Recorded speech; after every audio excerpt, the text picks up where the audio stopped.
E há muito tempo eu não conto mais o meu testemunho, porque realmente eu quase não prego fora da minha congregação. E quando eu comecei, eu fiz essa palavra que está aqui, o Senhor me impulsionou a fazer. Eu comecei 11 horas da noite, eu terminei, era 1h30 da manhã.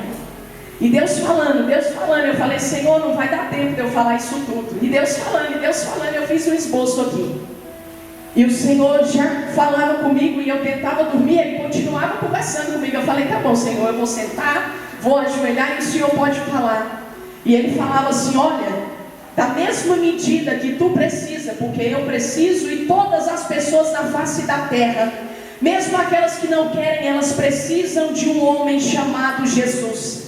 Elas precisam de um Espírito chamado Espírito Santo. Porque quando ele entra na vida de um ser humano, ele passa a não ser mais um ser humano, ele passa a ser um filho do Deus Altíssimo, Todo-Poderoso. E eu falava, Senhor, mas como vai ser amanhã? Como vai ser hoje, né? Já era bem de madrugada.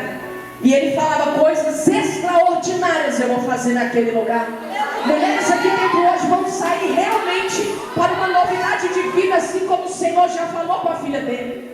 Porque se eu saísse daqui nesse momento, eu já sairia totalmente alimentada, cheia do poder de Deus. Mas todas as vezes que também olharam para Jesus e pensaram, mestre, eu posso despedir a multidão, porque já tem 3 dias que eles andam conosco e nós não temos o que dar para eles comerem. Eu amo essa passagem da Bíblia, em especial, uma das minhas preferidas. E quando Jesus olha para eles, pergunta, o que vocês têm? E eles falaram o que eles tinham. Para a multidão não era nada, mas Jesus fez daquilo que era nada, o tudo e sobrou. E é o que ele vai continuar fazendo com você. E vai determinar quem é você diante da presença dele. E para você que crê e acredita, levanta a tua mão, exalta ele, porque ele está aqui nesse lugar. Ele está movendo nesse lugar. O Espírito Santo me mostra mulheres que vão sair daqui hoje com o seu corpo restaurado. Mulheres que vão sair daqui hoje curadas, não só da alma, não só do espírito, mas do corpo. O Senhor me mostra também casamentos destruídos que vão ser restaurados para quem crê.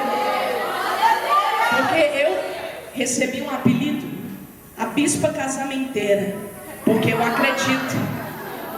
Olha, o pessoal gostou. Aleluia, Jesus. Porque enquanto o mundo fala assim,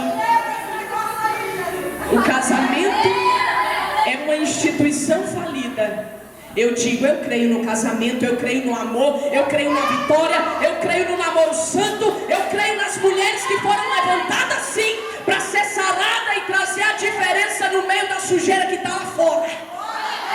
E quem é que vai tirar isso de mim? Ninguém vai tirar isso de mim. Eu vou contar um pouquinho para você da onde Jesus Cristo me tirou, porque você vai entender que se você olhou para você e pensou, não tem mais jeito, quando você olhar para mim hoje, não é para Jesus, porque nós não podemos ver ele como carne. Mas quando você olhar para mim, você vai entender, esse Deus, ele não brinca mesmo não. Aos 9 anos de idade, os meus pais se divorciaram. E por causa disso, eu comecei a sofrer de depressão. Aonde eu nem sabia o que era uma depressão e muito criança. Eu comecei a passar por isso. Eu era a melhor aluna da minha sala. E entre todas as turmas, a melhor aluna, eu até ganhei uma premiação. Depois disso, a minha professora teve que chamar a minha mãe para uma reunião, porque eu passei a ser a pior aluna quase da escola. Justamente porque eu estava dentro do meu quarto, quando eu saía do colégio, eu ia para dentro do quarto, uma criança de 9 anos lá, eu me trancava e só saía no outro dia, na hora de ir para a escola. Onde eu não queria nem comer, nem assistir televisão, nem brincar e nem tomar banho. Eu queria ficar lá dentro, naquela tristeza, naquela angústia, naquele problema. E assim eu fui crescendo e o meu pai realmente, ele abandonou a minha mãe e também a nós, eu e a minha irmã. Ele esqueceu que existia filhos naquele casamento e ele também nos abandonou. E quando chegou um certo ponto, a minha mãe, ela se desesperou. Ela abandonou a Deus porque ela falou que Deus não ouvia ela e não estava com ela, porque o marido dela saiu de casa. E por isso ela abandonou a Deus e começou a beber e começou a ir para as festas. E lá nós ficávamos, eu tinha 9 anos, a minha irmã tinha 4 anos. O dia que comia, comia, o dia que não comia, ficava com fome mesmo. E ali até por um prato de comida, nós éramos humilhadas. Porque a minha avó dizia assim, cadê a tua mãe? Vocês filha daquele preto, porque o meu pai ele é da cor desse balão e a minha mãe é da cor dessa toalha. E a minha família é muito racista. Então eles falam, deixa essas meninas aí, filha daquele preto, não sei o que, agora eu tenho que sustentar. Então eu já tinha entendimento que eu preferia fazer, ficar com fome. Porque eu entendia que para comer aquela comida era um sofrimento muito grande. E a minha mãe estava onde? Namorando, no mundo, bebendo, dançando, parecendo uma adolescente de 15 anos. Uma mulher que tinha 2 filhas e deveria ter uma responsabilidade maior. Não julgando a minha mãe, porque ela sabe a dor que ela passou. Eu não sabia a dor que ela passava. Eu sabia a dor que eu passava. Assim também é com você. Você não sabe a dor que a sua irmã que está sentada do seu lado sente, mas você sabe a dor que você sente. Você sabe o que é problema quando o problema chega na tua vida. Não quando chega na vida do vizinho, mas quando chega na tua vida. É fácil você olhar para uma mulher que passou por um divórcio e falar, mulher, levanta a cabeça, vai vir outro, vai vir não sei o quê, porque você não está passando por aquela dor. Não é a verdade assim? Essa é a verdade. E quando eu completei de 13 para 14 anos, eu conheci o mundo do crime, porque foi um mundo que me abraçou. E ali eu comecei a conhecer o rap, o cigarro, a bebida, a maconha, a cocaína. E na minha época, graças a Deus, o crack não era tão famoso, porque senão eu tenho certeza que eu também teria usado muito crack. E aí eu comecei a me entregar naquele mundo, comecei a me envolver com traficantes, bandidos, os maiores matadores do Gama. As piores pessoas que você pensar eram o meu quadro de amigos. E nós começamos a assaltar, nós começamos a traficar, nós começamos a fazer tudo isso ao ponto até de tentar matar as pessoas.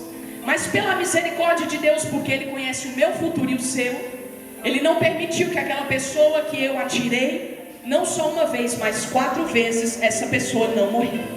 Mas o que eu queria era ter matado ela, com certeza. Levado pelo inimigo, quando aquele jovem caiu no chão, nós atiramos e atiramos e atiramos na cara dele, o revólver não ia. E o revólver mascando, e a gente revoltado, querendo matar, e não ia. E nós fugimos daquela cena. E depois daquela cena, tivemos a notícia. Qual a notícia? Ele sobreviveu. Depois qual é? Não naquele dia, não era glória a Deus, não, era um terror. Não naquele dia, não era glória a Deus, era um terror. E ele saiu do coma, saiu do hospital, e eu passei a ser o alvo principal, porque ele abriu o olho na hora e ele viu que eu estava na frente dele. E por causa disso eu tive que morar em outra cidade, fugida, porque ele juntou todo mundo que tinha no Gama para me matar. E aonde eu chegava tinha tiroteio, era bandida mesmo, uma pessoa terrorista, ridícula. E o meu pai, policial militar, junto com a minha tia, com o meu tio, com o meu outro tio e com o marido dela. E todos trabalhavam no Gama, e todos viam aquela situação que eu vivia, mas ninguém se intrometia, porque tinha um lado da polícia que era eles, mas tinha um lado da família. Então entenda que situação complicada que eu coloquei a minha família. E eu decidi voltar, porque eu falei, não, se for para morrer eu vou morrer, não dá nada. E assim eu fui vivendo. Mas quando chegou um certo dia, nós fomos a uma festa. E nessa festa eu me droguei ao máximo que eu conseguia. Bebi, eu gostava de beber só bebida forte. Comigo não tinha esse negócio de tomar uma cervejinha gelada não. Comigo era pinga mesmo, era whisky, era dreia, conhaque, tequila, esse tipo de bebida. E ali tomando todas e cheirando cocaína, e tomando todas e cheirando cocaína. E a minha irmã foi ao banheiro. E aonde o diabo está, Deus também está. Lá no meio daquela festa, tinha uma bruxa lá dentro. E ela estava vestida toda de preto, cabelo bem preto, maquiagem preta, batom preto, tudo nela era preto, só ela que era branca. Todos os adereços que ela usava, tudo era preto. E a minha irmã foi usar o banheiro. E essa mulher segurou no braço dela e agarrou e puxou ela de dentro do banheiro. E falou bem assim, hoje eu vim visitar esse lugar, porque hoje eu vou matar aquela que está do teu lado. E quando a minha irmã falou, me solta, a mulher desapareceu e ninguém mais encontrou ela dentro dessa festa. Porque quem estava com ela era eu. E ela falou, é você, só pode ser você. Eu falei, então antes dela me matar, vamos matar logo ela. Porque eu tinha um matar na língua. Ainda bem que era só na língua. Mas eu era bem ruim, muito ruim mesmo. E nós andamos aquela chácara inteira, no estacionamento, olhava dentro do carro, procurava tudo e nós não encontramos essa mulher. E depois eu fui entender quem era aquela mulher, o próprio diabo. E dali, quando deu 5 horas da manhã, nós fomos embora para a casa da minha amiga. E ali continuamos usando droga, continuamos usando droga. E deu meio-dia, 1h da tarde, 2 horas da tarde, e nós nos drogando. Quando chegou 2 e pouco da tarde, aí eu comecei a passar mal. Aí o meu corpo, dessa parte para baixo, passou a não funcionar mais. E eu e o amigo sentado, e eu liguei para minha mãe. Era dia das mães esse dia. E eu me despedi da minha mãe. Eu me despedi de um rapaz que eu estava, vamos dizer assim, estava tendo um rolinho, era menos que um caso. E eu me despedi dele, e a minha irmã falou: você vai embora comigo? Eu falei: não. Mas se a gente não se vê, eu tinha muito, e fui me despedindo das pessoas, porque eu sabia que eu ia morrer aquele dia. A certeza da morte, ela estava dentro de mim. E aí eu fui ao banheiro. E quando eu fui ao banheiro, eu desmaiei lá, que é a chamada overdose. E dali eu coloquei uma poça mais ou menos desse tamanho de cocaína para fora, porque era cocaína pura mesmo. Dava até para cheirar de novo se secasse. E quando eu saí dali, eu falei para eles: me socorre, porque eu vou morrer. E eles me arrastaram, me colocaram no colchão, no chão, e eu não sentia mais as minhas pernas. As minhas mãos começaram a roxear a ponta dos dedos, e elas começaram a falhar. E eu tentava pegar, mexer, e a minha mão não ia mais. E aqui começou a endurecer, e eu fui sentindo o gelado subindo aqui em mim. E o meu coração começou a entrar no processo de taquicardia. Ele acelerava muito e parava, acelerava muito e parava. E eu falei para eles, era o namorado e a minha melhor amiga estava comigo nessa noite. A amiga que aonde eu estava, ela estava. A amiga que dormia na minha casa, eu dormia na casa dela. A gente só não usava a mesma calcinha, mas a mesma calça, a mesma blusa, o mesmo sapato nós usávamos. E também não usávamos o mesmo namorado, mas o restante tudo nós tínhamos em comum. Para você entender que verdadeiramente, quando a Bíblia diz que o melhor amigo é Jesus, é porque é verdade. Não é mentira essa palavra. E aí eu falei para ela: me leva no hospital. E sabe o que eles me responderam? Não podemos te levar no hospital, porque vão perguntar quem te deu essa droga. E você não pode dizer que foi a gente. Ele era traficante na região do setor sul do Gama. E eu, muito amiga dele, ajudava ele a passar aquela droga. E nós usamos toda a droga que era para vender na madrugada. Eu e ele usamos a droga inteira. E aí eu falei: então beleza. Apareceu uma amiga nossa de carro lá. Quando ela apareceu, eu pedi: me joga dentro desse carro e me leva para casa. Eles me colocaram nos braços. O meu braço não mexia mais, nem a minha perna. E a minha boca estava entortando e ficava descendo aquela baba aqui, nojenta. Mas eu também não conseguia limpar, porque a minha mão não mexia mais. E eles me jogaram literalmente em cima da minha cama. E a minha irmã perguntou: o que está acontecendo com ela? E eles falaram assim: não, é só uma lombra que ela está passando. E aí, quando eu fiquei ali, minha irmã começou a chorar e falou bem assim: o que você quer que eu faça? Eu falei: ora na minha cabeça, porque eu sei que eu vou para o inferno. E aí ela começou a orar, e ela começou a chorar, e ela começou a se desesperar. E a minha língua começou a travar, e os meus lábios começaram a ficar roxos. E quando foi nessa hora, o meu coração parou de bater. E a Dilcilene, aos 18 anos de idade, morreu em cima daquela cama. E quando eu morri, o diabo me fez ter uma visão que não era mais humana, porque o meu corpo físico já havia morrido. O meu coração já não batia mais, a minha boca não abria mais, e a minha pupila já estava dilatando. E pela minha família ser polícia, como eu te disse, a minha irmã teve uma ideia: eu vou ligar para minha tia. Ela chama uma viatura e leva ela para o hospital. E nesse meio tempo, ela disse que saiu correndo e foi para a casa da minha tia, era bem próximo, e chamaram uma viatura. E eu estava lá, e chegou a minha tia e o meu tio evangélicos. Quando meu tio disse que me viu naquela situação, a primeira coisa que ele fez foi se ajoelhar, chorar e pedir pela minha alma. E ele disse que orou e falou: Senhor, eu sei que a minha sobrinha já deve estar no inferno nessa hora, mas se o Senhor me ouve, porque há anos e anos e anos eu pago o preço pela vida dela, tira ela das mãos do diabo. E ele começou a chorar, e a minha tia começou a chorar, e todo mundo chorando. E a minha mãe estava onde? No bar. Não sabia de nada que estava acontecendo ali. E quando o meu corpo parou e eu morri, eu fui levada até o inferno pelo diabo. E eu sentia o meu corpo descendo deitado, como se ele tivesse assim, eu sentia ele descendo degraus. E cada hora que ele descia ficava mais profundo, mas como a Bíblia diz, trevas horrorosas. E o meu corpo sendo levado e eu não enxergava nada. Mas de repente apareceu um clarão. Era Jesus não, era o diabo mesmo. E ele começou a rir em cima de mim. E ele começou a rir bem forte, igual nos filmes, quando a gente vê quando uma pessoa manifesta. E ele começou a rir assim com a intensidade enorme.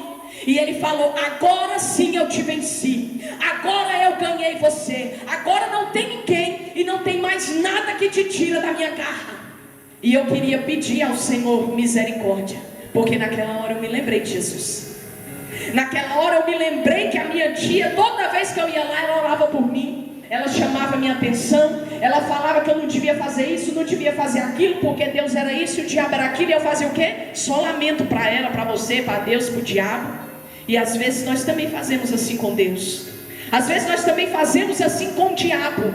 Mas a Bíblia diz: e não desprezeis os seus ardis. O que significa isso? Não despreze o diabo, porque ele luta e ele luta de verdade. Então você vai dizer o que, bispo? Que o diabo é mais forte do que Deus? Depende de você. Depende do tanto que você está se entregando para Deus. Depende do tanto que você está deixando Ele curar a tua vida, falar com você. Depende do tanto que você está se entregando para que o seu corpo seja o instrumento de Deus e não do diabo. E quando foi naquele momento, eles me levaram para o hospital. E eu cheguei no hospital. Meu tio invadiu o hospital. E eles foram dentro do carro orando e nada. Orando e cada dia, cada momento eu ficava mais gelada, mais roxa e nada. E eles me lançaram lá dentro. E a médica perguntou: o que ela tem que você está invadindo o hospital? Ele estava fardado, todo mundo fardado. Ela falou: não, ela teve uma parada cardíaca, eu quero que você atenda ela agora, porque eu não sei se ela vai voltar. E nesse meio termo eu já não via mais nada mesmo. Depois que o diabo falou isso, eu entendi naquela hora que eu tinha sido lançada no inferno para sempre. E ele entrou comigo e a mulher falou: mas o que é? E ele não queria falar e ele falou. E a mulher falou: então já era. É droga? Deixa eu morrer mesmo, é menos uma, né? E eles me colocaram na maca, me entubaram, colocaram um monte de agulha aqui, oxigênio, tudo que você pensar, aquele negócio no coração. E eles pegaram o aparelho de choque. Eu esqueci o nome agora. E eles me deram um choque e eu não voltei. Eles me deram um outro choque e eu também não voltei. Sabendo-se que pela medicina uma pessoa não pode levar 3 choques daquele, porque estoura-se os pulmões e o coração. E o meu tio falou: ela já morreu mesmo? Taca outro choque nela para ver. E a minha tia lá do lado de fora na enfermaria, de joelhos, chorando pela minha alma. E quando eles deram aquele terceiro choque, a minha tia começou a falar em mistérios naquele corredor. E ela disse que viu um anjo muito grande passar pelas portas. E quando aquele anjo passou pelas portas, nada mais, nada menos, eu acordei vomitando. Eu virei para o lado e comecei a colocar tudo que havia dentro de mim para fora. E saiu uma goma verde enorme, junto com sangue, com tudo. E dali o Senhor me resgatou. Então eu digo para você: o Senhor me tirou da morte. Você está de frente com uma pessoa que foi até o inferno porque o diabo tragou. Você está de frente com uma pessoa que não tinha uma doença. Eu estava morta. E quantas vezes você já viu uma pessoa morta e você teve esperança que ela saía de lá? Eu posso dizer para você: nenhuma vez. Mas aquela mulher, quando ela olhou para mim lá dentro, ela não aceitou a situação que o diabo havia proposto para a minha vida. E o meu Deus chegou na frente. E eu pergunto para você hoje: o que é impossível para você nessa tarde, que esse Deus que me tirou da morte não possa fazer por você hoje? Arábia sou Ramanda Arábia Súbia Québia Naia Sérvia. E eu saí daquele hospital fugida, porque eles não queriam me liberar. E eu fugi do hospital. Eu fugi do hospital carregado pela minha mãe e pela minha irmã. E eu passei uma semana dentro de casa, sem andar, sem falar e quase sem poder comer, porque o meu corpo não se movimentava. O meu nariz, o meu dedo entrava aqui e saía aqui. Rasgou tudo. pelo excesso de cocaína que eu usei naquele dia. E os médicos falaram, ela não vai ser mais normal, porque depois desse choque, depois disso, não tem como ela ser normal. E dentro do hospital eu não falava porque a minha língua não desenrolava. E eu fui para casa fugindo. Quando deu uma semana, a minha tia foi lá, deixou um monte de CD evangélico. Eu não tinha aceitado Jesus não, tá? Deixou um monte de CD e falou, agora é a hora de tu entregar a tua vida para Jesus. E eu não conseguia responder. E ali eu comecei a orar em espírito. Eu falei, Senhor, se tu me levantar dessa cama, eu entrego a minha vida para o Senhor. Se tu me levantar dessa cama, eu vou fazer a tua obra, sem ter a mínima ideia do que é fazer a obra. Se o Senhor me levantar dessa cama, eu vou pregar a tua palavra, sem ter a mínima ideia do que era pregar a palavra. Se o Senhor me levantar dessa cama, o primeiro lugar que eu vou é procurar uma igreja, pode ser qualquer um. Eu vou entrar pelas portas e vou falar que eu quero o Senhor. Quando foi no outro dia, quando eu levantei, a minha perna mexia. Quando foi no outro dia, quando eu fui me levantar, o meu braço também mexia. Quando foi no outro dia, quando eu fui me levantar, minha língua desenrolou e eu comecei a falar com Deus. Rébia, súbia, québia, naia, sérvia. Adore a Deus enquanto você pode. Adore a Deus enquanto a tua perna mexe. Adore a Deus enquanto o teu filho está vivo. Adore a Deus enquanto o teu marido está vivo. Adore a Deus enquanto tu tem saúde.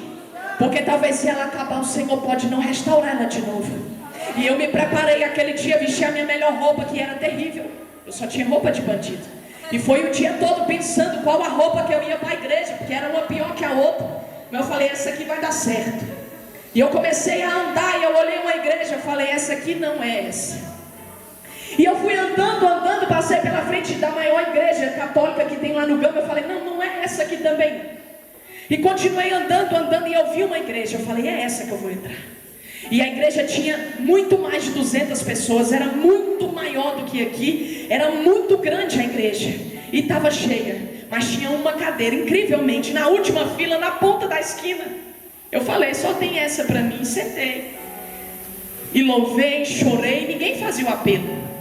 E eu pensando, como que aceita, como é que agora eu aceito Jesus, como é agora? E não chegava nunca essa hora. E eu falei, Senhor, mas agora eu já estou aqui, agora eu vou ser dessa religião, vou ser do Senhor, e o Senhor vai fazer. E de repente passa para o pregador. Quando passou para o pregador, ele desceu do altar e foi lá na última cadeira. Ele foi na última cadeira da esquina, que a Dilcilene estava sentada. E quando ele veio, ele já veio marchando. Ele já veio falando em mistério. E ele levantou a mão e falou, jovem, eis que eu te digo dessa maneira, o anjo da morte voou com 2 asas para tentar tragar a tua vida. Porém o anjo de Deus nessa hora foi enviado do céu, te tirou do inferno, porque vou eu te levar para muitos lugares, para muitas nações, aonde tu vai pregar a minha palavra. E o Senhor ainda diz, através da tua vida, vou eu curar, vou eu salvar, vou eu libertar, vou eu transformar, porque para mim tu é um vaso escolhido, e o diabo não pode tocar na tua vida. Eu entendi naquela hora. Aleluia, Jesus. Eu entendi naquela hora que era aceitar Jesus. Era entender que quando você está nas trevas, ainda que você não queira Ele está te vendo. É entender que quando nós estamos num problema, porque hoje, pastor, antes de eu vir para cá, eu passei por uma das maiores traições, mas não é do meu marido não, tá? Que uma pessoa poderia sofrer. E eu peguei o telefone e eu coloquei no nome da pastora. E eu falei, eu vou ligar para a pastora e eu vou dizer para ela que eu não tenho a mínima condição de ir lá. E aí eu fiquei pensando e eu me deitei um minutinho. Tinha passado um dia orando e tudo. E eu me deitei 1 minuto. Cobri a minha cabeça e eu falei, Senhor, eu vou ligar agora. E o celular do meu lado, aquela luta. Era 1h da tarde. Eu falei, eu vou ligar agora porque eu sei que ou ela vai pregar, ou alguém vai pregar no meu lugar. Sei não vai interferir. Quando Deus quer fazer, ninguém pode impedir. Não é verdade? Se a gente estiver só aqui, Deus quiser falar, Ele levanta um vagalume e fala no teu ouvido. Querendo ou não, é assim. E aí eu guardei o celular e fui tomar banho. Eu falei, eu vou lá. E Deus, usou aqui a senhora para dizer que realmente tem momentos nós nos fazemos uma fortaleza de Deus, mas às vezes nós estamos igual aquele papelzinho que eu joguei ali, amassadas, envergonhadas, amarguradas, desistentes, sofrendo, querendo se enterrar, querendo se matar. Mas o Senhor não disse para mim: filhinha, fica aí no teu sofrimento. Ele não falou isso para mim quando eu estava lá deitada. Ele falou para mim: levanta e anda, porque tem pessoas precisando ouvir aquilo que eu coloquei na tua vida, aquilo que eu fiz na tua vida, da onde eu te tirei. Fala para elas da onde foi que eu te tirei. E quando o Senhor tocou no meu coração para falar para você da onde foi que Ele me tirou, o Senhor falava para mim: eu te tirei de lá, para tu saber que não tem dia ruim na tua vida, não tem dia de tristeza, de angústia, que eu não possa estar na frente. E o Senhor diz isso para você também. E como a pastora falou aqui, tem hora que não tem mais jeito, não tem como